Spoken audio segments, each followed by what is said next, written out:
ഇന്ന് നമുക്ക് ലഭിച്ച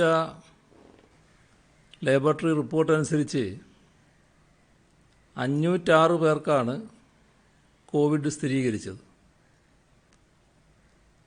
794 പേര് രോഗമുക്തി നേടിയിട്ടുണ്ട്. പക്ഷേ ഇന്നത്തെ കണക്ക് പൂർണ്ണമല്ല. ICMR വെബ് പോർട്ടലുമായി ബന്ധപ്പെട്ട് ചില സാങ്കേതിക ജോലികൾ നടക്കുന്നുണ്ട്. അതുകൊണ്ട് ഉച്ചവരെയുള്ള ഫലമാണ് ഇതിനകത്ത് ഉൾപ്പെടുത്തിയിട്ടുള്ളത്. പിന്നീട് വരികയും ചെയ്യും. കോവിഡ് മൂലം 2 മരണങ്ങൾ ഇന്ന് റിപ്പോർട്ട് ചെയ്തിട്ടുണ്ട്. കോഴിക്കോട് പള്ളിക്കണ്ടി സ്വദേശി 77 വയസ്സുള്ള ആലിക്കോയ, എറണാകുളം വാഴക്കുളം സ്വദേശി ബീപ്പാത്തു 65 വയസ്സ്, ഇവരാണ് മരണമടഞ്ഞത്. ഇവരുടെ നിര്യാണത്തിൽ അനുശോചനം രേഖപ്പെടുത്തുന്നു. 375 പേർക്ക് ഇന്ന് സമ്പർക്കത്തിലൂടെയാണ് രോഗബാധയുണ്ടായത്. അതിൽ ഉറവിടമറിയാത്തവർ 29 പേര്,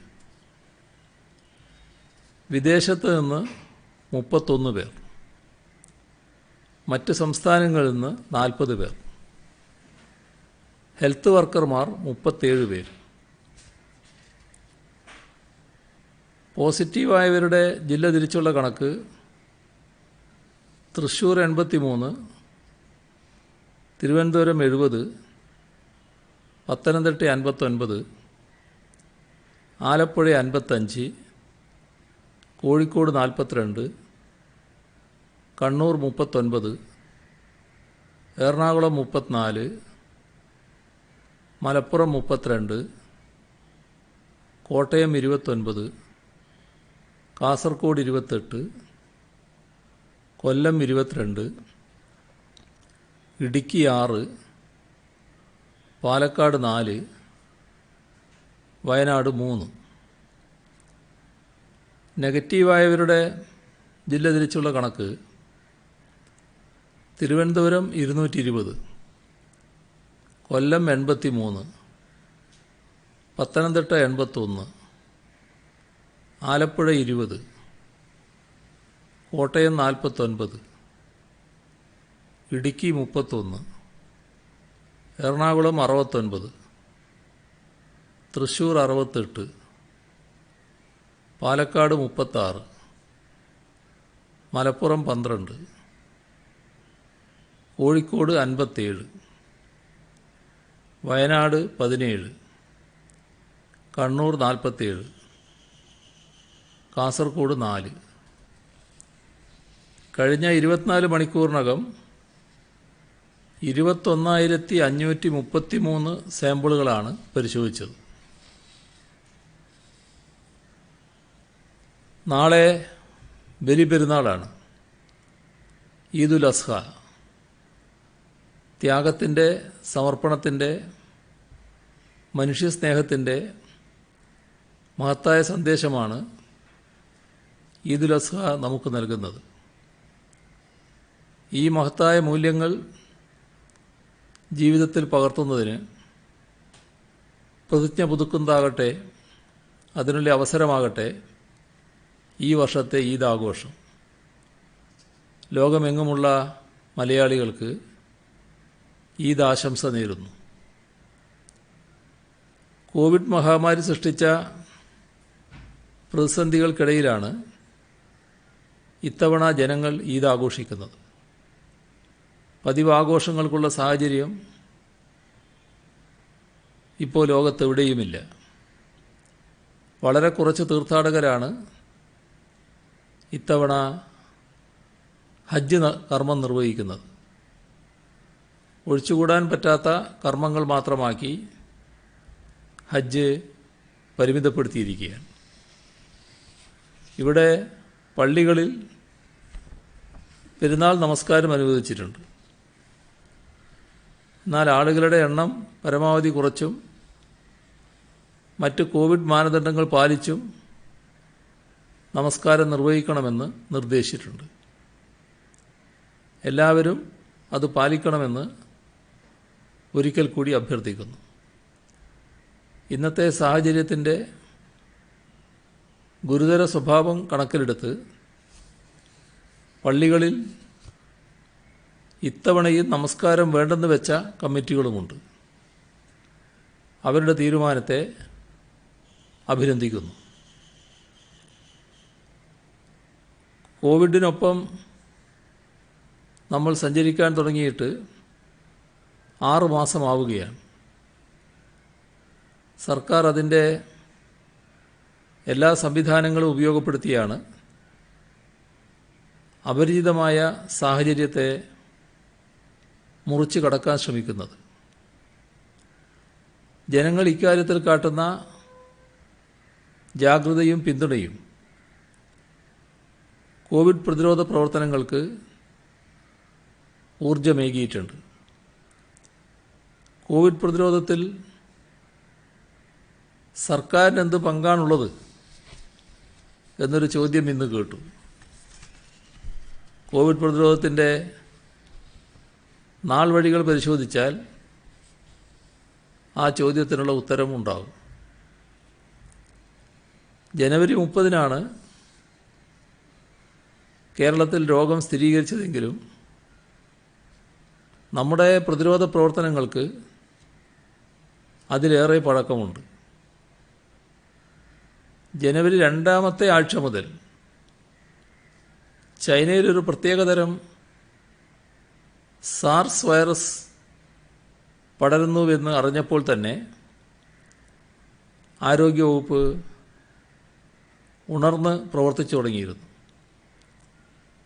അംഗീകരിക്കപ്പെട്ട പ്രോട്ടോക്കോൾ ഇല്ലാതിരുന്ന ഘട്ടത്തിലും പ്രോട്ടോക്കോളും പ്രവർത്തന രേഖയും നിർദ്ദേശങ്ങളും തയ്യാറാക്കി.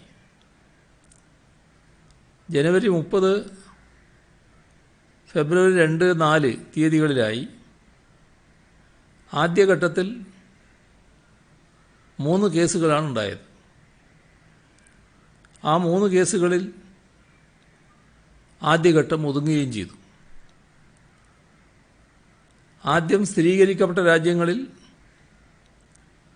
രോഗം പടർന്നു പിടിക്കുമ്പോഴാണ് നാം വ്യാപനമില്ലാതെ ആദ്യഘട്ടം അതിജീവിച്ചത്. മാർച്ച് 8-ന് വിദേശത്തു നിന്നും എത്തിയവരിൽ നിന്ന് രോഗമുണ്ടായതോടെ കേരളത്തിൽ 2-ാം ഘട്ടം ആരംഭിച്ചു. ലോക്ക്ഡൗൺ പ്രഖ്യാപിക്കുന്ന ഘട്ടത്തിൽ മാർച്ച് 24-ന് കേരളത്തിൽ 105 പേരാണ് ചികിത്സയിലുണ്ടായിരുന്നത്. മെയ് 3-ന് ചികിത്സയിലുള്ളവരുടെ എണ്ണം 95-ആയി കുറയുകയാണ് ചെയ്തത്. 2-ാം ഘട്ടം പിന്നിടുമ്പോൾ 496 പേർക്കാണ് ആകെ രോഗം ബാധിച്ചത്. അതിൽ 165 പേർക്ക് മാത്രമാണ് സമ്പർക്കത്തിലൂടെ രോഗബാധയുണ്ടായത്. അൺലോക്ക് പ്രക്രിയ ആരംഭിച്ചു. അതോടെ കോവിഡിൻ്റെ 3-ാം ഘട്ടത്തിലേക്ക് നാം കടന്നു. സംസ്ഥാന അതിർത്തി വഴിയും എയർപോർട്ട്, സീപോർട്ട് വഴിയുമൊക്കെ കേരളത്തിലേക്ക് ആളുകൾ എത്തിത്തുടങ്ങിയ ഘട്ടമാണിത്. ഇതുവരെ പുറത്തുനിന്ന് 6,82,699 പേർ വന്നു. അതിൽ 4,19,943 പേർ മറ്റ് സംസ്ഥാനങ്ങളിൽ നിന്ന് വന്നവരാണ്. 2,62,756 പേർ വിദേശ രാജ്യങ്ങളിൽ നിന്ന് വന്നവരാണ്. 3-ാം ഘട്ടം ഇന്നലെ വരെ, ജൂലൈ 29 വരെ 21,298 പേർക്കാണ് രോഗം ബാധിച്ചത്. അത് പരിശോധിച്ചാൽ 9,099 പേർ കേരളത്തിന് പുറത്തു നിന്നും വന്നവരാണ്. 12,199 പേർക്കാണ് സമ്പർക്കത്തിലൂടെ രോഗമുണ്ടായത്. മൂന്നാം ഘട്ടത്തിൽ രോഗികളുടെ എണ്ണത്തിൽ ഗണ്യമായ വർധനവ് നേരത്തെ പ്രതീക്ഷിച്ചതാണ്. എന്നാൽ രോഗവ്യാപന തോത് പ്രവചിക്കപ്പെട്ട രീതിയിൽ കൂടാതെയാണ് ഇപ്പോഴും മറ്റ് സ്ഥലങ്ങളെ അപേക്ഷിച്ച് കേരളം പിടിച്ചു നിൽക്കുന്നത്. അത് മറ്റിടത്തുള്ള രോഗവ്യാപന തോത് നോക്കിയാൽ ആ രീതിയിൽ കേരളത്തിലില്ല എന്ന് കാണാൻ കഴിയും. ഈ 6 മാസത്തിനിടയിൽ നാം നടത്തിയ ചിട്ടയായ പ്രവർത്തന ഫലമാണ് പലരും പ്രവചിച്ചതുപോലുള്ള അപകടത്തിലേക്ക് കേരളം പോകാതിരുന്നത്. ആരോഗ്യമേഖലയെ മാത്രം പരിശോധിച്ചാൽ സർക്കാർ നടത്തിയ ഇടപെടലുകൾ എത്രത്തോളമാണെന്ന് മനസ്സിലാകും. കോവിഡ് പ്രതിരോധത്തിനായി ഒറ്റ ദിവസം കൊണ്ട് 276 ഡോക്ടർമാരെയാണ് നിയമിച്ചത്. കാസർഗോഡ് മെഡിക്കൽ കോളേജ് പ്രവർത്തന സജ്ജമാക്കി. 273 തസ്തികകൾ സൃഷ്ടിച്ചു. 980 ഡോക്ടർമാരെ താൽക്കാലിക അടിസ്ഥാനത്തിൽ നിയമിച്ചു. ഇതിനു പുറമെ 6700 താൽക്കാലിക തസ്തികകളിലേക്ക് NHM വഴി നിയമനം നടത്തി. ഏറ്റവും താഴെ തട്ടിൽ വരെ നമ്മുടെ ആരോഗ്യ സംവിധാനത്തെ ശക്തിപ്പെടുത്തുകയായിരുന്നു ലക്ഷ്യം. കോവിഡ് രോഗികൾക്ക് മാത്രമായി 1000-ഓളം ആംബുലൻസുകൾ സജ്ജമാക്കി. 50 മൊബൈൽ മെഡിക്കൽ യൂണിറ്റുകൾ വിവിധ മേഖലകളിൽ പ്രവർത്തനം നടത്തുന്നു. ആശുപത്രികളെ കോവിഡ് ആശുപത്രികളാക്കി മാറ്റുകയും സൗകര്യങ്ങൾ സജ്ജമാക്കുകയും ചെയ്തു. 105-ഉം 93-ഉം വയസ്സുള്ള പ്രായമേറിയ രോഗികളെ വരെ ചികിത്സിച്ച് ഭേദമാക്കാൻ നമ്മുടെ ആരോഗ്യ പ്രവർത്തകർക്ക് കഴിഞ്ഞിട്ടുണ്ട്. വാർഡ് തല സമിതികൾ തുടങ്ങി മുകളറ്റം വരെ നീളുന്ന നിരീക്ഷണ സംവിധാനങ്ങളാണ് സംസ്ഥാനത്തെ കോവിഡ് പ്രതിരോധ പ്രവർത്തനത്തിൻ്റെ കരുത്താകുന്നത്. ഒരാൾ പോലും പട്ടിണി കിടക്കരുത്, ഒരു ജീവി പോലും നമ്മുടെ കരുതലിന് പുറത്തായിക്കൂടാ. ലോക്ക്ഡൗൺ ഘട്ടമായാലും അൺലോക്ക് ഘട്ടമായാലും സർക്കാരിൻ്റെ നിലപാടിതായിരുന്നു. ലോക്ക്ഡൗൺ ഉണ്ടാക്കുന്ന അതിഗുരുതരമായ സാമ്പത്തിക സാഹചര്യമുണ്ട്. ആ സാഹചര്യം മറികടക്കാനാണ് 20,000 കോടി രൂപയുടെ പാക്കേജ് സംസ്ഥാനം നടപ്പാക്കിയത്. 60 ലക്ഷം പേർക്ക് സാമൂഹ്യ സുരക്ഷാ പെൻഷനുകൾ കുടിശ്ശികയില്ലാതെ വിതരണം ചെയ്തു. ക്ഷേമ പെൻഷൻ കിട്ടാത്ത 15 ലക്ഷത്തോളം കുടുംബങ്ങൾക്ക് 1000 രൂപ വീതം ധനസഹായം വിതരണം ചെയ്തു. വിവിധ ക്ഷേമനിധികളിലെ അംഗങ്ങൾക്ക് ധനസഹായം വേറെയും നൽകി. കുടുംബശ്രീ വഴി മുഖ്യമന്ത്രിയുടെ സഹായഹസ്തം വായ്പാ പദ്ധതിയിൽ 2000 കോടി രൂപ വിതരണം ചെയ്യാനാണ് പദ്ധതി തയ്യാറാക്കിയത്. അതിൽ 1,84,474 പേർക്കായി 1,742 കോടി 32 ലക്ഷം രൂപ ഇതിനകം വിതരണം ചെയ്തു. പൊതുവിതരണ സംവിധാനം വഴി 85 ലക്ഷം കുടുംബങ്ങൾക്ക് ഭക്ഷ്യധാന്യങ്ങൾ സൗജന്യമായി വിതരണം ചെയ്തു. ഇതോടൊപ്പം പലവ്യഞ്ജന കിറ്റുകൾ സൗജന്യമായി നൽകി. അംഗൻവാടികളിൽ നിന്ന് നൽകുന്ന പോഷകാഹാരം കുട്ടികൾക്ക് വീടുകളിൽ എത്തിച്ചു നൽകി. 26 ലക്ഷം വിദ്യാർത്ഥികൾക്ക് സൗജന്യ ഭക്ഷ്യധാന്യ കിറ്റും വിതരണം ചെയ്തു. സമൂഹ അടുക്കള വഴി ലോക്ക്ഡൗൺ ഘട്ടത്തിൽ ബുദ്ധിമുട്ടനുഭവിച്ചവർക്ക് സൗജന്യമായും അല്ലാതെയും ഭക്ഷണ വിതരണം നടത്തി. കുടുംബശ്രീയുടെ ആഭിമുഖ്യത്തിൽ കുറഞ്ഞ നിരക്കിൽ ഭക്ഷണം നൽകുന്ന ജനകീയ ഭക്ഷണശാലകൾ ആരംഭിച്ചു. ജനങ്ങൾക്ക് അധിക ഭാരമില്ലാത്ത ഈ കാലഘട്ടത്തെ മറികടക്കുന്നതിന് വേണ്ടിയുള്ള ക്രമീകരണങ്ങളും സർക്കാർ ഒരുക്കി. IT, വ്യവസായം, ചെറുകിട വ്യവസായം,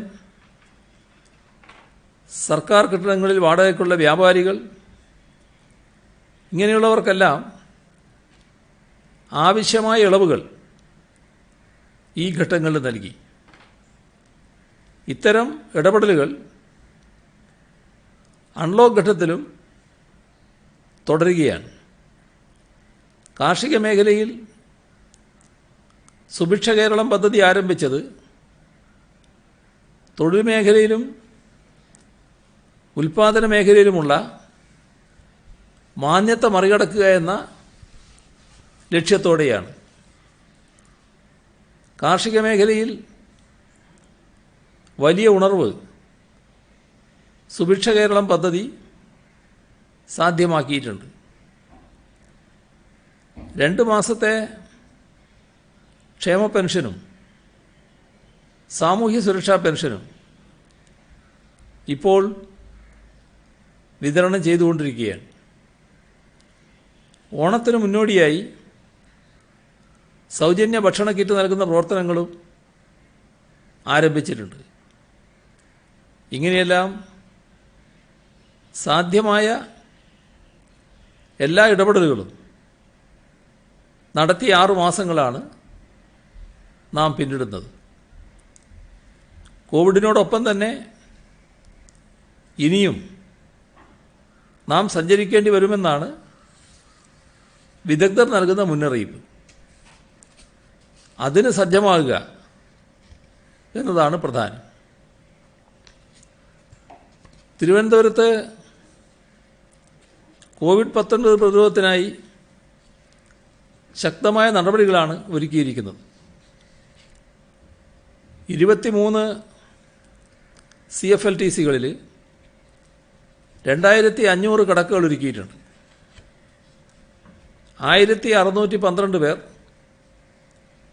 ഇപ്പോൾ വിവിധ CFLTCകളിലായി കഴിയുന്നു. 888 കിടക്കകളോളം ഒഴിവുണ്ട്. ഇനിയും കൂടുതൽ CFLTCകൾ സജ്ജമാക്കാനുള്ള ശ്രമത്തിലാണ്. അടുത്ത ഘട്ടത്തിൽ തിരുവനന്തപുരം ജനറൽ ആശുപത്രിയെ പൂർണ്ണമായും കോവിഡ് ചികിത്സക്കായുള്ള കോവിഡ് ഹോസ്പിറ്റലാക്കും. ജനറൽ ആശുപത്രിയിൽ ചികിത്സയിലുള്ള രോഗികൾക്ക് നഗരത്തിൽ തന്നെയുള്ള സർക്കാർ ആശുപത്രികളിലും മെഡിക്കൽ കോളേജിലും ആവശ്യമായ ക്രമീകരണം വരുത്തിയിട്ടുണ്ട്. ജനറൽ ആശുപത്രിയിലെ 9-ാം വാർഡിലെ രോഗികളെ എല്ലാ സുരക്ഷാ മാനദണ്ഡങ്ങളും പാലിച്ച് അവിടെ തന്നെ ചികിത്സിക്കും. 769 ബെഡുകളാണ് ജനറൽ ആശുപത്രിയിലുള്ളത്.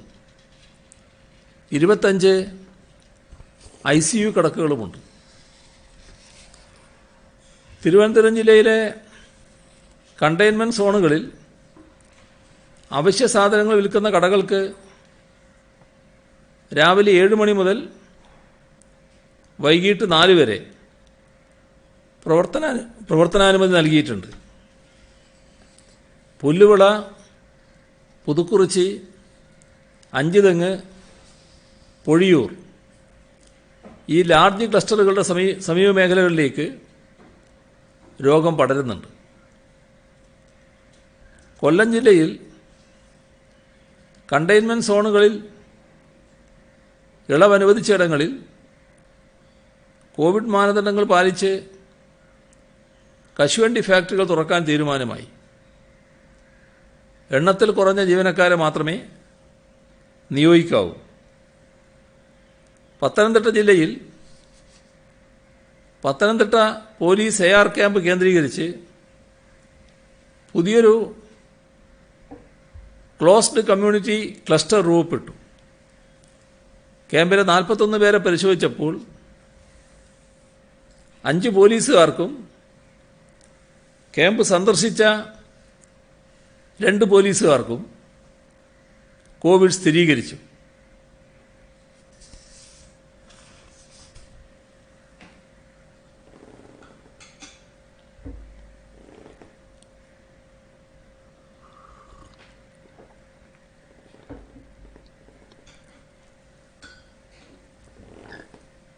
മഴ ശക്തി പ്രാപിച്ചതോടെ എറണാകുളത്ത് ദുരിതാശ്വാസ ക്യാമ്പുകൾ പ്രവർത്തനം ആരംഭിച്ചിട്ടുണ്ട്.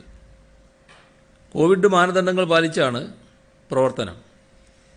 നിരീക്ഷണത്തിൽ കഴിയുന്ന ആളുകളെ പ്രത്യേക സ്ഥലങ്ങളിലാണ് താമസിപ്പിക്കുന്നത്. മലപ്പുറം ജില്ലയിലെ കൊണ്ടോട്ടിയിൽ 622 പേർക്ക് ആൻറ്റിജൻ പരിശോധന നടത്തി. ഇപ്പോൾ 137 പേർക്ക് രോഗം സ്ഥിരീകരിച്ചു. കോഴിക്കോട് ജില്ലയിൽ രോഗവ്യാപനത്തിൻ്റെ പശ്ചാത്തലത്തിൽ സ്വകാര്യ ആശുപത്രികളുടെ കീഴിലുള്ളതുൾപ്പെടെ 5 കേന്ദ്രങ്ങളിൽ കൂടി കോവിഡ് ചികിത്സാ സൗകര്യമൊരുക്കാൻ തീരുമാനിച്ചിട്ടുണ്ട്. കോഴിക്കോട് ബീച്ച് ആശുപത്രി കോവിഡ് ആശുപത്രിയായി മാറ്റും. മുതിർന്ന പൗരന്മാരെയും മാരക രോഗങ്ങളുള്ളവരെയും സംരക്ഷിക്കാൻ തദ്ദേശഭരണ സ്ഥാപനങ്ങൾക്ക് കീഴിൽ കരുതൽ കെയർ സെൻ്ററുകൾ എന്ന പേരിൽ പ്രത്യേക കർമ്മ പദ്ധതി ആവിഷ്കരിച്ചു. ഓരോ തദ്ദേശ സ്ഥാപനങ്ങൾക്ക് കീഴിലും ഒരു കരുതൽ കെയർ സെൻ്റർ ഒരുക്കും. വയനാട് ജില്ലയിലെ പെരിയ, പാൽച്ചുരം, പക്രന്തളം, കുറ്റ്യാടി ചുരങ്ങളിൽ ചരക്ക് വാഹനങ്ങൾക്കും മെഡിക്കൽ ആവശ്യങ്ങളുമായി ബന്ധപ്പെട്ട വാഹനങ്ങൾക്കും മാത്രമായി ഗതാഗതം പരിമിതപ്പെടുത്തി. എവിടെയും 20-ൽ കൂടുതൽ പേർ പങ്കെടുക്കുന്ന വിവാഹ ചടങ്ങുകൾ പാടില്ല എന്ന നിർദ്ദേശം നൽകി. വിവാഹ ചടങ്ങുകൾ 3 മണിക്കൂറിൽ കൂടാനും പാടില്ല.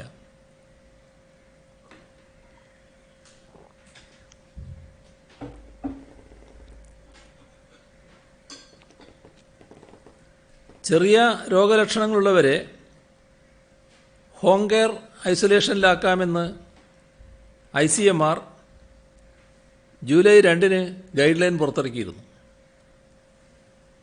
മറ്റ് പല സംസ്ഥാനങ്ങളും ഇത് നടപ്പിലാക്കി. ആ ഗൈഡ് ലൈൻ അടിസ്ഥാനമാക്കി ഹോം കെയർ ഐസൊലേഷൻ കേരളത്തിൽ നടപ്പിലാക്കാമെന്ന് വിദഗ്ധ സമിതി ശുപാർശ ചെയ്തിട്ടുണ്ട്.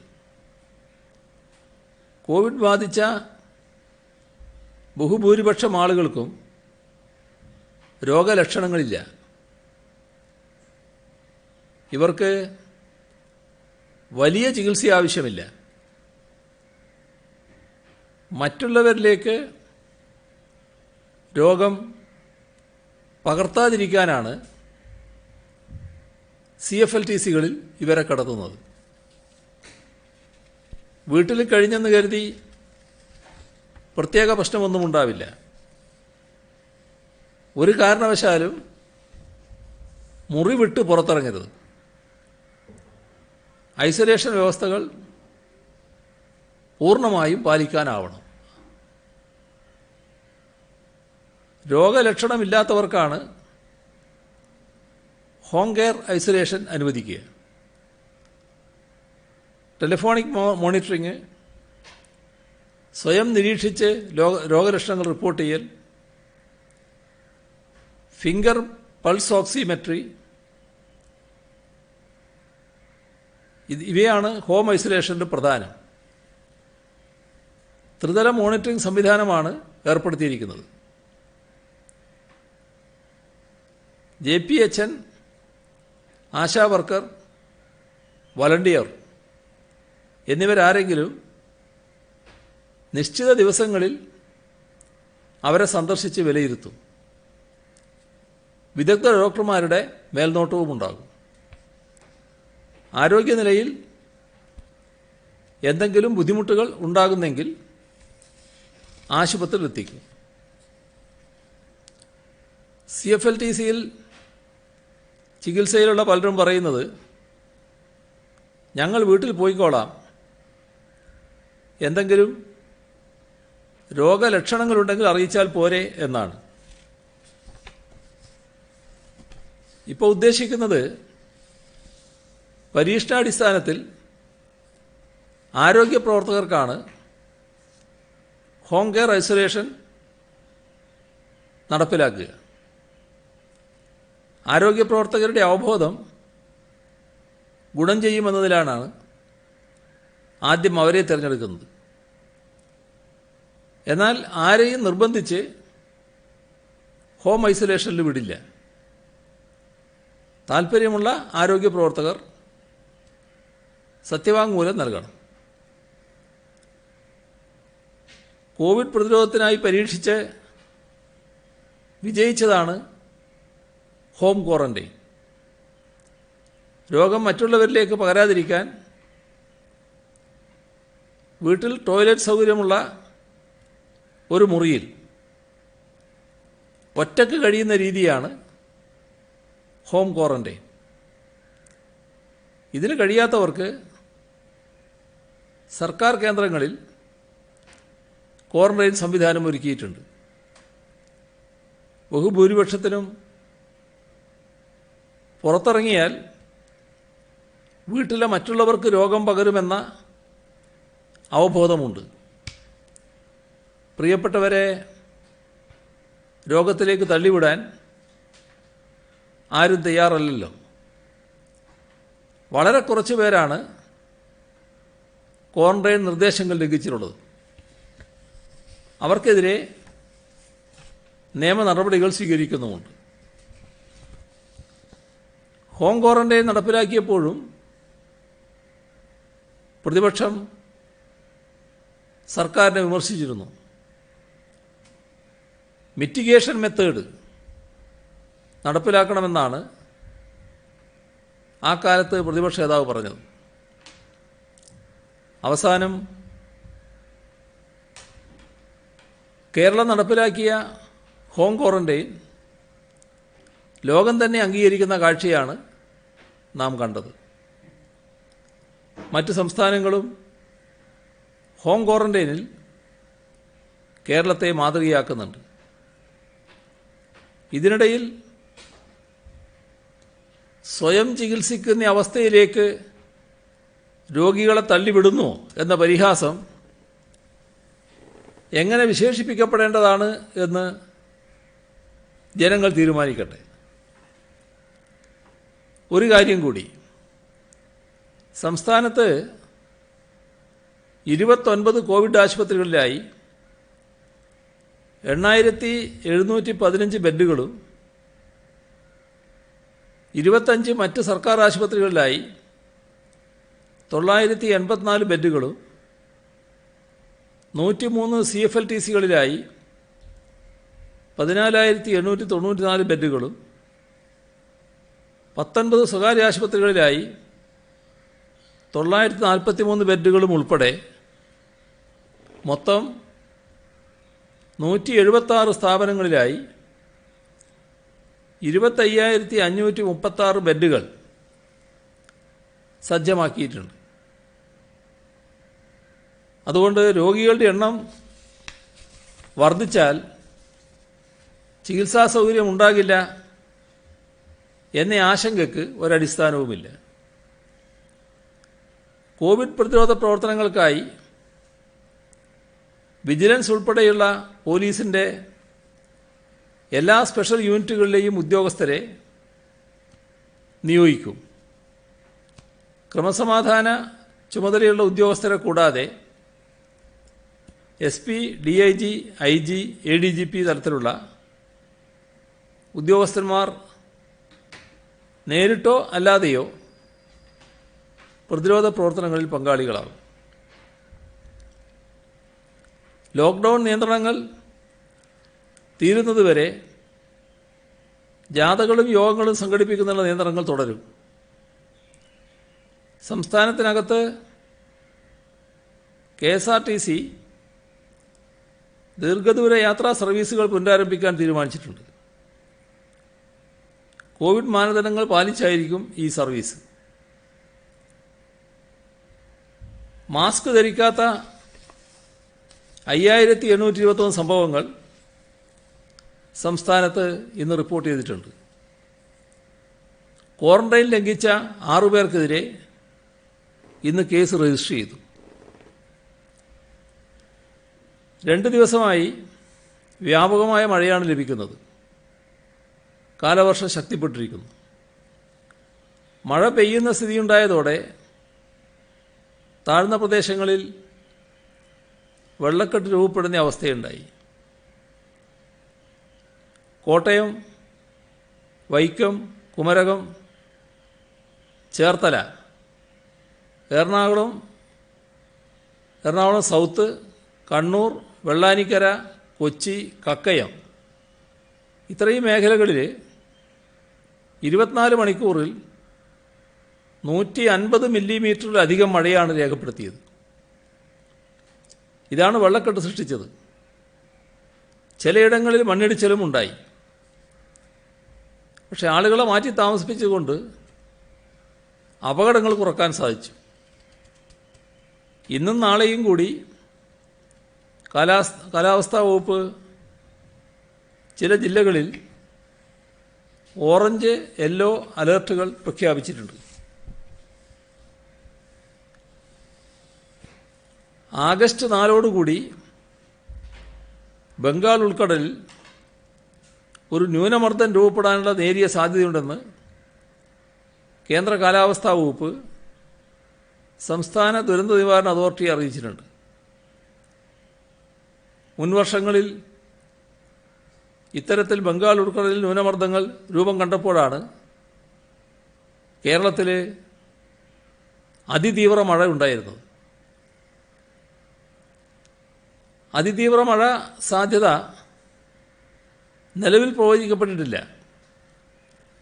പക്ഷേ മുന്നറിയിപ്പിനെ ഗൗരവത്തിൽ കണ്ട്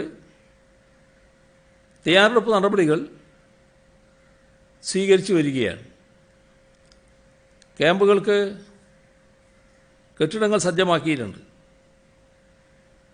ന്യൂനമർദ്ദത്തിൻ്റെ രൂപീകരണവും വികാസവും സംസ്ഥാന ദുരന്ത നിവാരണ അതോറിറ്റിയും കേന്ദ്ര കാലാവസ്ഥാ വകുപ്പും സൂക്ഷ്മമായി നിരീക്ഷിച്ചു വരികയാണ്. കേരള സർക്കാർ നടപ്പിലാക്കിയ ഡിജിറ്റൽ വിദ്യാഭ്യാസ രീതി ദേശീയ തലത്തിൽ ശ്രദ്ധേയമായിരിക്കുകയാണ്. തീർച്ചയായും നമുക്ക് അഭിമാനിക്കാവുന്ന ഒരു നേട്ടം തന്നെയാണിത്. ഇന്ത്യയിലെ വിദൂര വിദ്യാഭ്യാസ മുന്നേറ്റങ്ങളെ 2020 സംബന്ധിച്ച് MHRD പുറത്തിറക്കിയ റിപ്പോർട്ടിലാണ് കേരളത്തെ രാജ്യത്തിന് ഏറ്റവും നല്ല മാതൃകയായി അവതരിപ്പിച്ചിരിക്കുന്നത്. Digital class room, ICT lab, online പ്രവേശനം, കമ്പ്യൂട്ടർ അധിഷ്ഠിത പഠനം, സമൂഹ പങ്കാളിത്തം തുടങ്ങി MHRD നിർദ്ദേശിച്ച 16 മാനദണ്ഡങ്ങളിൽ 15ഉം കേരളം നേടിയിട്ടുണ്ട് എന്ന് റിപ്പോർട്ടിൽ സൂചിപ്പിച്ചിട്ടുണ്ട്. എന്നാൽ ഇതോടൊപ്പം തന്നെ മറ്റൊരു കാര്യവും നാം ശ്രദ്ധിക്കേണ്ടതായിട്ടാണ് ഇരിക്കുന്നത്. ഇത് നമ്മുടെ പൊതുവിദ്യാലയങ്ങളുടെ ഭാഗമായിട്ട് വരുന്ന കാര്യമാണ്. അല്ലാത്ത സ്ഥാപനങ്ങളിൽ 5 മണിക്കൂർ വരെ നീളുന്ന ക്ലാസ്സുകളാണ് ഓൺലൈനിൽ നടക്കുന്നത്. ചില കുട്ടികൾക്ക് ഈ ക്ലാസ്സിന് പുറമെ ഒരു 2-3 മണിക്കൂർ നീളുന്ന ട്യൂഷനുമുണ്ട്. അപ്പോൾ എല്ലാം കൂടി വരുമ്പോൾ ഒരു 7 മണിക്കൂർ വരെ നീളുന്ന ഓൺലൈൻ ക്ലാസ്, ആ ക്ലാസ്സിന് ഒരു കുട്ടി വിധേയമാവുകയാണ്. അത് യഥാർത്ഥത്തിൽ ആ കുട്ടിക്ക് വലിയ പ്രശ്നങ്ങളുണ്ടാക്കുന്ന ഒന്നാണ് എന്ന് കാണേണ്ടതായിട്ടുണ്ട്. ഇതിൽ ശാരീരിക അസ്വാസ്ഥ്യത്തിൻ്റെ പ്രശ്നം മാത്രമല്ല,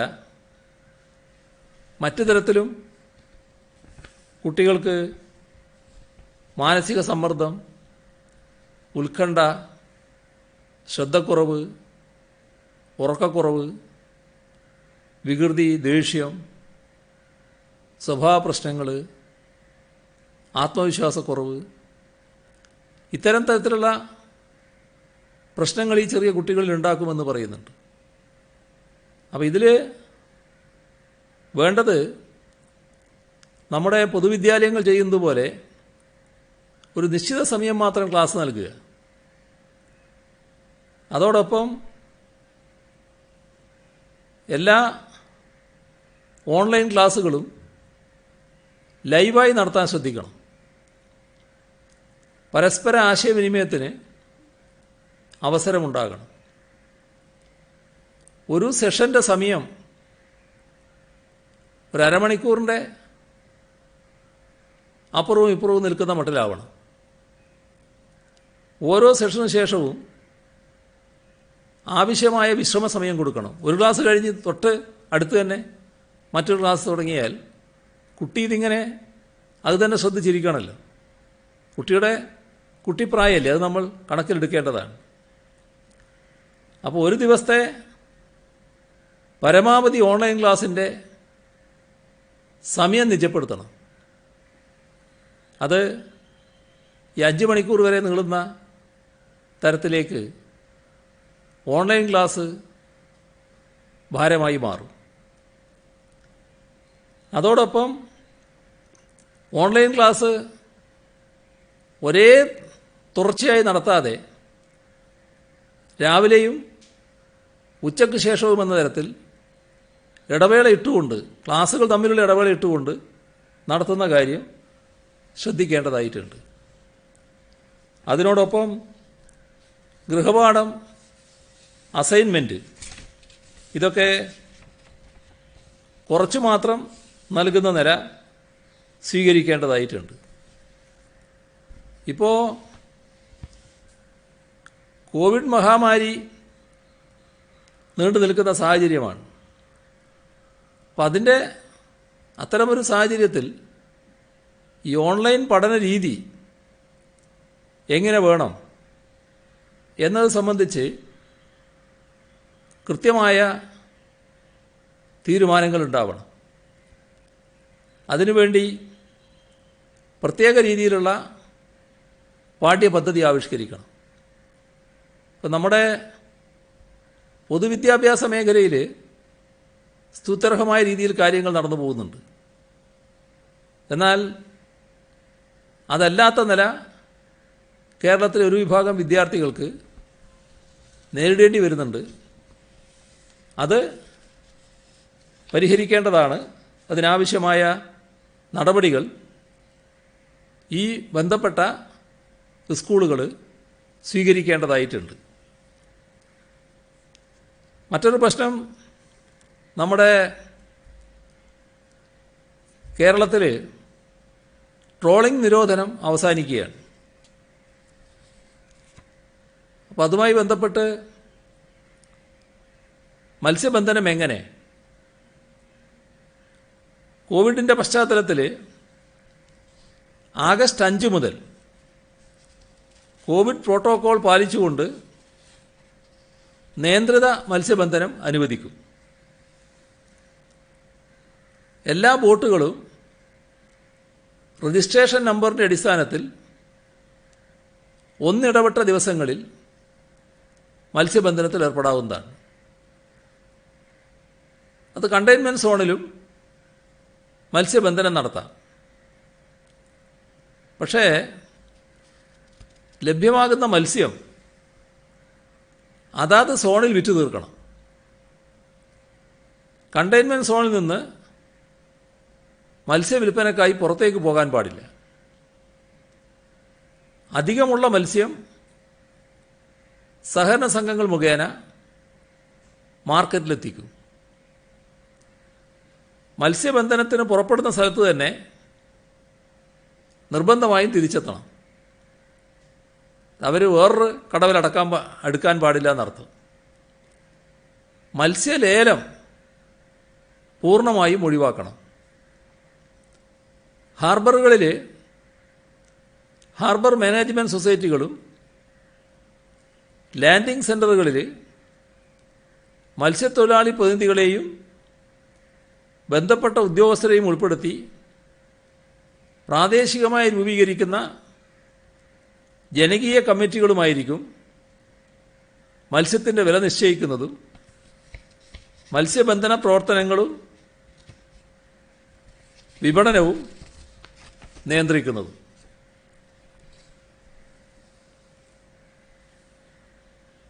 ഈ ഘട്ടത്തിൽ നമ്മുടെ എല്ലാവരുടെയും ശ്രദ്ധയിൽ വന്നൊരു പ്രശ്നം,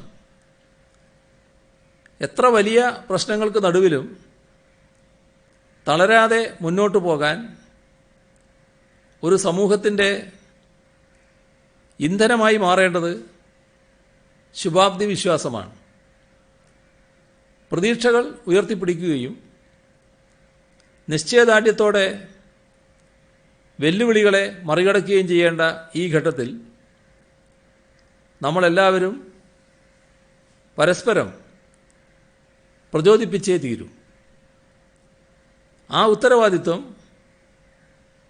നമ്മുടെ കുഞ്ഞുങ്ങൾ ഏറ്റെടുത്ത് കാണുമ്പോൾ ഉണ്ടാകുന്ന സന്തോഷം അനിർവചനീയമാണ്. 4ാം ക്ലാസ്സിൽ പഠിക്കുന്ന മുഹമ്മദ് ഫയാസ് എന്ന കൊച്ചുമിടുക്കൻ്റെ വാക്കുകൾ നമ്മളൊന്നാകെ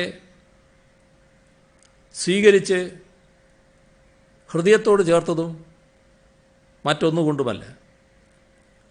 പരാജയങ്ങൾക്ക് മുന്നിൽ കാലിടറാതെ, പ്രതീക്ഷ കൈവിടാതെ മുന്നോട്ട് പോകാൻ ഓർമ്മിപ്പിക്കുന്ന ആ കുഞ്ഞിൻ്റെ നിഷ്കളങ്കമായ വാക്കുകൾ ഒരു സമൂഹത്തിന് തന്നെ മുദ്രാവാക്യമായി മാറി.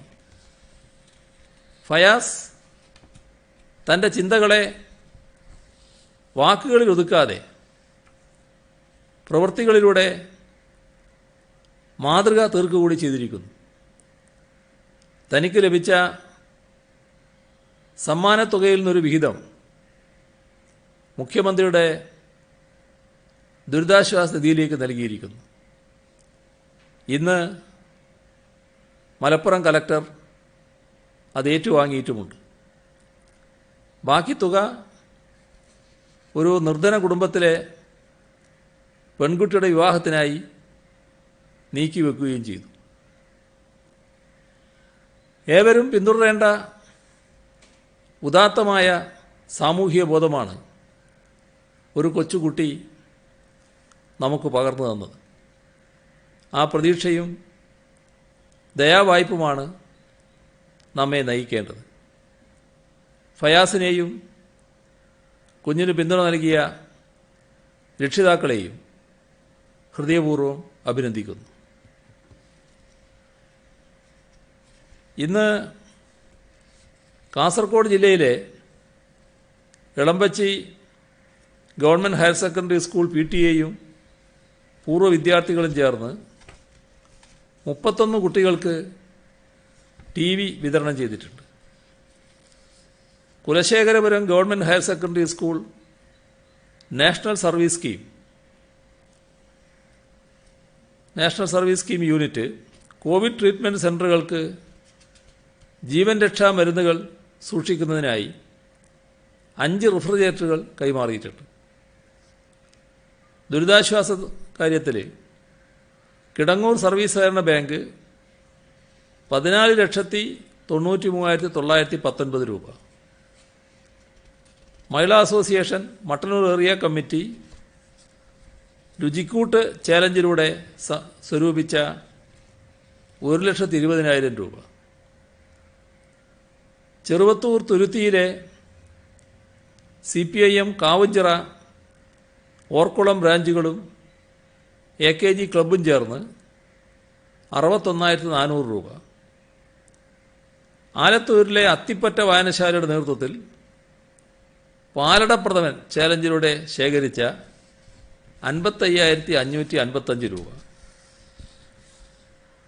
മഹിളാ association Kalyad village committee biryani ചാലഞ്ചിലൂടെ സമാഹരിച്ച 40,000 രൂപ, തൃക്കരിപ്പൂർ ഉദിനൂരിലെ നടക്കാവ് VV ബാബുരാജ് 50,000 രൂപ, കർഷക തൊഴിലാളി union Peralam north village committee 30,000 രൂപ, ചെന്താര തുരുത്തിമുക്ക് ബിരിയാണി ചാലഞ്ചിലൂടെ സമാഹരിച്ച 33,670 രൂപ,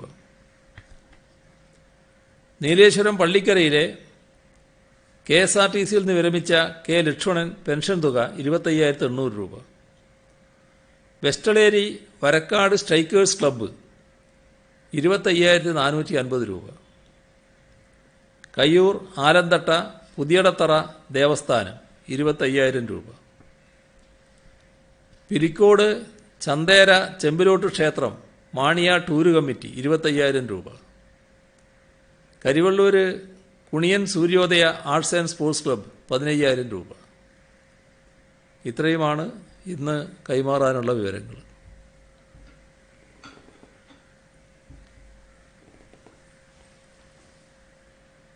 ശബ്ദമില്ല. അൺലോക്ക് മാർഗനിർദ്ദേശങ്ങൾ ഇന്നലെ കേന്ദ്രം പ്രഖ്യാപിച്ചിട്ടുണ്ട്. സംസ്ഥാനം അതനുസരിച്ചുള്ള എന്തെല്ലാം തീരുമാനങ്ങളുണ്ടോ? ഈ ജിമ്മുകൾ തുറക്കുന്ന ഉൾപ്പെടെയുള്ള തീരുമാനങ്ങളാണെന്നല്ലേ കേന്ദ്രം പറഞ്ഞത്. അതെങ്ങനെയാണ് സംസ്ഥാനം? അത് കേന്ദ്ര ഗവൺമെൻറ് നിർദ്ദേശിച്ച കാര്യങ്ങൾ അതേ രീതിയിൽ നടപ്പാക്കാൻ തന്നെയാണ് സംസ്ഥാനം നിലകൊള്ളുന്നത്. അതിൽ ജിമ്മുമായി ബന്ധപ്പെട്ട കാര്യം ഇനിയും പ്രോട്ടോകോൾ വരേണ്ടതായിട്ടാണ് ഇരിക്കുന്നത്. അത് തുറന്നിറക്കുമെന്ന് പറഞ്ഞിട്ടുണ്ട്.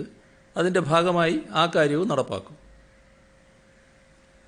ട്രീറ്റ്മെന്റ് സെന്റർ അടക്കമുള്ള സംവിധാനങ്ങൾ, ഫസ്റ്റ് ലൈൻ ട്രീറ്റ്മെന്റ് സെന്റർ അടക്കമുള്ള സംവിധാനങ്ങൾ ഒരുക്കിയിട്ടും എന്തുകൊണ്ടാണ് ഈ രോഗികളെ വീട്ടിൽ ചികിത്സിക്കാൻ വേണ്ടിയുള്ള ഒരു ആലോചനയും കിടക്കുന്നത്? ഈ പ്രതിപക്ഷം ഉന്നയിക്കുന്ന ആരോപണം രോഗികളെ പൂർണ്ണമായും സംസ്ഥാന സർക്കാർ കൈവിടുന്നു, ക്രമസമാധാനത്തിൽ മാത്രമാണ് സംസ്ഥാന സർക്കാർ ശ്രദ്ധിക്കുന്നതെന്നാണ്. അത് ഞാൻ 2 ദിവസം മുമ്പ് തന്നെ പറഞ്ഞു. ഇതാണ് ഇങ്ങനെയൊരു കാര്യം വരാനുണ്ട് എന്നുള്ളത് കൊണ്ടാണ് ഞങ്ങളത് ആദ്യം തീരുമാനിക്കാതിരുന്നത്. കാരണം നമ്മുടെ നാട് എങ്ങനെ വിമർശിക്കാൻ പറ്റുമെന്ന് നോക്കി നടക്കുന്നൊരവസ്ഥയാണല്ലോ. അപ്പോൾ നമ്മുടെ രാജ്യം ഇത്തരമൊരു നിലപാടെടുത്തു. ഞാൻ പറഞ്ഞല്ലോ, നിങ്ങളോട് തന്നെ കഴിഞ്ഞ ദിവസം ഞാൻ പറഞ്ഞു, വിവിധ മേഖലകളുമായി ചർച്ച ചെയ്തു. അതിൽ ആ യോഗങ്ങളിൽ എല്ലാം വന്ന അഭിപ്രായം ഈ വീടുകളിൽ ചികിത്സിക്കാനുള്ള സൗകര്യം കൊടുക്കണം എന്നാണ്. അപ്പോൾ അങ്ങനെ എല്ലാ അഭിപ്രായങ്ങളും കൂടി വന്നപ്പോഴാണ് സർക്കാർ അതുമായി ബന്ധപ്പെട്ട നടപടികളിലേക്ക് നീങ്ങുന്നത്. ഇവിടെ വീടുകളിലുള്ള സൗകര്യം വേണം അതിന്. ആ സൗകര്യം ഉണ്ടായാൽ മാത്രം പോരാ, അത് പാലിക്കാൻ അവർ സന്നദ്ധരാകുകയും വേണം. അങ്ങനെയുള്ളവർക്ക് അവരാഗ്രഹിച്ചാൽ മാത്രം പോരാ, സൗകര്യം ഉണ്ടെങ്കിൽ മാത്രം അവിടെ കിടന്ന് ചികിത്സിക്കാവുന്നതാണ്. കൃത്യമായ പരിശോധനകൾ നടത്താൻ പറ്റും. അവർക്ക് തന്നെ സ്വയം മോണിറ്റർ ചെയ്യാൻ പറ്റും. നേരത്തെ പറഞ്ഞതുപോലെ ആരോഗ്യ പ്രവർത്തകർ അവിടെ എത്തി കൃത്യമായി പരിശോധിക്കുന്ന നിലയും എടുക്കും. അപ്പോൾ അതുകൊണ്ട് മറ്റ് പ്രയാസങ്ങളൊന്നും ഉണ്ടാകാനില്ല. അതിന് പറ്റിയ റൂം വേണം. അവിടെ ആ റൂമിൽ മാത്രമേ കഴിയാൻ പാടുള്ളൂ. നമ്മുടെ നേരത്തെ തന്നെ ക്വാറന്റൈനുമായിട്ട് ബന്ധപ്പെട്ട് നിർദ്ദേശിച്ച കാര്യങ്ങളുണ്ട്. അത് കുറേ കൂടി ശക്തമായി നടപ്പാക്കണം. വീട്ടിലുള്ളിൽ ഒരാൾ മാത്രമേ ഈ ആളുമായി ഏതെങ്കിലും തരത്തിൽ ബന്ധപ്പെടാൻ പാടുള്ളൂ. കാരണം ഭക്ഷണമൊക്കെ കൊടുക്കണമല്ലോ. അത്തരം കാര്യങ്ങൾ ഇത് നേരത്തെ തന്നെ നടപ്പാക്കാൻ നമ്മൾ നിശ്ചയിച്ച ഒരു തരത്തിൽ നടപ്പാക്കിയതാണ് ക്വാറന്റൈൻ രീതിയിൽ. അത് രോഗികളുടെ കാര്യത്തിൽ ഇപ്പോൾ നടപ്പാക്കുന്നു എന്ന് മാത്രമേ ഉള്ളൂ. ഈ ബ്ലോക്ക് തലത്തിൽ ഈ നേഴ്സുമാരെ നിയമിച്ചിട്ടുണ്ട്. അവർക്ക് 13,500 രൂപയാണ് പ്രതിഫലം. കോവിഡ് ഡ്യൂട്ടി ഉൾപ്പെടെ അവർ ചെയ്യുന്നുണ്ട്. എന്നിട്ട് അവർക്ക് എന്തെങ്കിലും പരിഗണന ഉണ്ടോ ഈ പ്രതിഫലം കൂട്ടാൻ വേണ്ടി? നേരത്തെ നിശ്ചയിച്ച നഴ്സുമാരുടെ കാര്യമാണോ പറയുന്നത്? നേരത്തെ നിശ്ചയിച്ച നഴ്സുമാരുടെ കാര്യമാണോ പറയുന്നത്? അതെ അതെ. അതിൽ ഞാൻ നേരത്തെ പറഞ്ഞിട്ടുണ്ടത്, അത് ഈ NHM വഴി എടുത്തിട്ടുള്ള കുറേ ആൾക്കാർ അവർക്കുള്ള വേതനം അത് കാലാനുസൃതമായിട്ടുള്ളതല്ല. പക്ഷേ അതാകെ ഒരു പദ്ധതിയുടെ ഭാഗമായിട്ട് വരുന്നതുകൊണ്ട് നമ്മളതിൽ വേറെ ഇടപെടൽ നടത്തിയിരുന്നില്ല.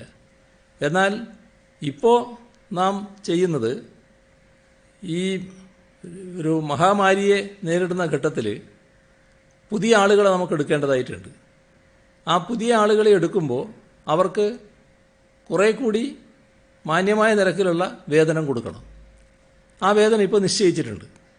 അപ്പോൾ പുതുതായിട്ട് എടുക്കുന്നവർക്ക് ഉയർന്ന വേതനവും നേരത്തെ NHMന്റെ ഭാഗമായി ജോലി എടുക്കുന്നവർക്ക് ചെറിയ വേതനവും എന്ന നില പറ്റില്ല. അപ്പോൾ അതുകൊണ്ട് ആ വേതനവും വർദ്ധിപ്പിക്കണം. ഇത് സർക്കാർ കണ്ടു കഴിഞ്ഞതാണ്. അതിൻ്റെ നടപടികൾ സ്വീകരിച്ചിട്ടുമുണ്ട്. CM ഇപ്പോൾ ഈ മഴ കുറച്ച് കുറവുണ്ട്. പക്ഷേ അടുത്ത ആഴ്ചയോടുകൂടി ഒരുപക്ഷെ മഴ കൂടുതൽ ശക്തമായേക്കുമെന്ന് കാലാവസ്ഥാ നിരീക്ഷണ കേന്ദ്രത്തിന്റെ ഒരു പ്രവചനവുമുണ്ട്.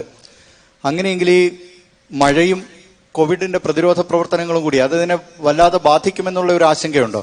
2, KSRTC ബസ് നേരത്തെ 2 ജില്ലകളെ ബന്ധപ്പെടുത്തിയായിരുന്നു ഈ ഇപ്പോഴത്തെ സ്ഥിതിക്ക് മുമ്പ്. അത് എല്ലാം ഈ പഴയതുപോലെ തന്നെ ഫാസ്റ്റ്, സൂപ്പർ ഫാസ്റ്റ് എക്സ്പ്രസ്സുകളെല്ലാം പഴയതുപോലെ തന്നെ ദീർഘദൂര സർവീസുകൾ നടക്കുമെന്നാണോ? ഈ മഴക്കാലത്തിന്റെ ഭാഗമായിട്ട് വരുന്ന ദുരന്തത്തിന്റെ സ്ഥിതി എങ്ങനെയായിരിക്കും നമുക്കിപ്പം പ്രവചിക്കാൻ പറ്റില്ല. പക്ഷെ വന്ന പ്രവചനത്തിൽ ഒരു ന്യൂനമർദ്ദം രൂപപ്പെടാൻ പോകുന്നുണ്ട്.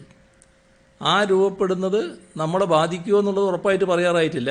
ബാധിക്കുകയാണെങ്കിൽ കുറച്ച് പ്രശ്നങ്ങൾ നമുക്ക് സൃഷ്ടിക്കും.